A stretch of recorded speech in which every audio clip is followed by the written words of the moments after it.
show you something interesting, like things that happened during the course of a day. So this is a property that we were hired to sell, and of course we sold it. But there's a story behind it, and I think the story is interesting. So this house, we talk about micro markets a lot. Pan to the right, and look at the neighbors, right? So you look at the neighboring house, look at this house, and then we'll look at the neighboring house again.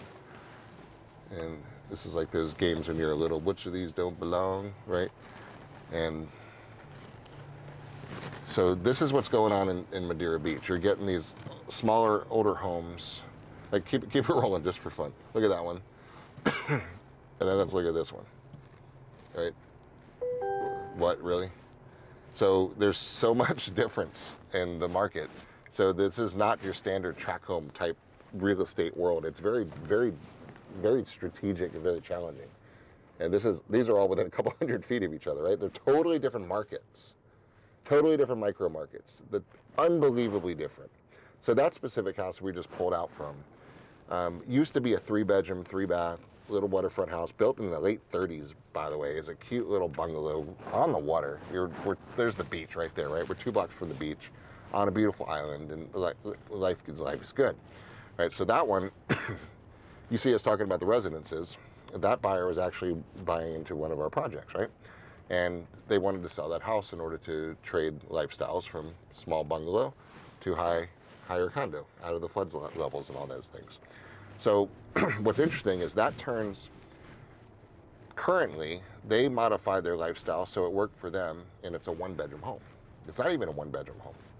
It's a no-bedroom home, because bedrooms have to have doors, right, and private areas and everything. Their lifestyle was, let me change it. And so the front 2 bedrooms, no longer bedrooms, right? It's a couple who lives there. They don't need the bedrooms. They have office areas, open areas, they have Murphy beds, and guests come down. They've remodeled it. It's beautiful inside.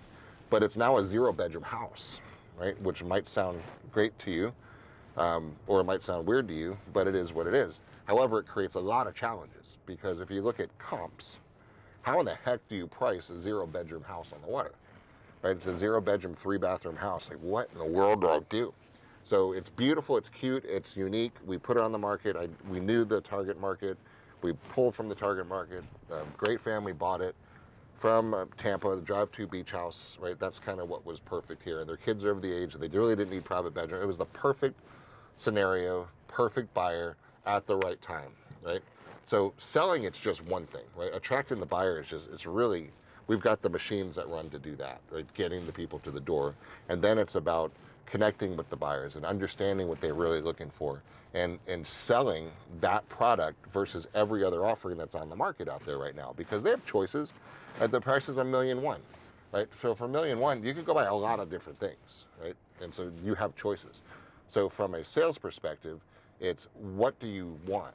What is your lifestyle looking for right now? What can this fill? What void can this fill in your world? And then knowing the other homes that I know they looked at, because I know what the marketplace is, right? So I know for sure they looked at this one, they looked at this one, they looked at this one, and they looked at this one. So we have to sell the differences, sell the features, benefits, lifestyle, amenities, and understand the client to see. There was people that looked at this house and like, this isn't the house you want. This isn't going to suit your lifestyle. You're better off somewhere else. And they're like, you're right. And then when you recognize the right person, then it's about bringing the comfort and showing them all the reasons why this fills their needs. That's step one, right? Then you get it under contract, and then it's all good. Everybody's happy. You do the home inspections. What we always do the home inspection first before we put it on the market to uncover anything we need to tweak. And so it's tweaked. So when the inspection happens, it's great. That's what we did here. This one is an older home. It's a wooden home. If you're in Florida, you either have termites or you will have termites. So just preventatively, they wanted a tent. You saw the tents. It was just coming down there. And a lot of changes. So now the real sale happens with the appraiser, right? Because these guys are getting funding. Try to say, hey, bank, I want to borrow $1.1 million for a no-bedroom house on the water in Madeira Beach. Because what does the bank look at? The bank says, you're never going to pay me. I'm going to get this damn house back. So let me appraise it so I'm safe, because I know you're going to go in default and I'm stuck with it. So they send their appraiser out to do their little dance and figure out exactly what it's worth, and to tell them, hey, we think this worth is here, you're safe to make this loan, right, is essence what it is. So you got to pull comps. I don't know about you. Go on to Zillow if you want to and try to find me another 0-bedroom home on the water to pull as a comp. There's not one. So then you have to go back through the reconstruction process, build rapport with the appraiser, and show them why this house is worth.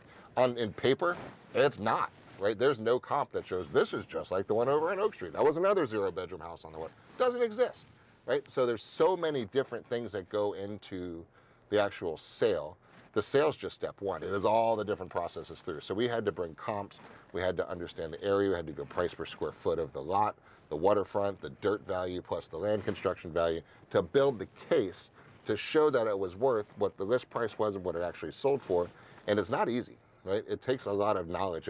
If somebody tried to get an agent who works Oak Grove neighborhood, and if you can probably know Oak Grove neighborhood enough to do comps, but the moment we try to drop you an hour and a half into another marketplace, you're worthless for the most part. You don't have intricate market knowledge of a micro market. It's not good. So as a client, as a seller mostly, you better be really putting some thought into who you're really hiring and what are you really hiring? Because it's not just the agent, it's the company, it's the resources, it's the experience, it's the number of years in the business. It's how are you going to handle these weird scenarios that come up. So it's different, right, guys? And so I just want you to just a little peek inside of what the weird shit that goes on in the day in the life of real estate brokers and agents and just unique things. It's not simple. It's a simple concept. It's an easy concept. It's just not as simple to get things done. So I thought you might enjoy that little glimpse into how important strategery, if you will, is on getting the property positioned in the market, because you got to be able to defend that position to the biggest sale on the planet is the appraiser, right? So that's the little message for today on that one. So hope you got a little bit out of it. See you guys soon.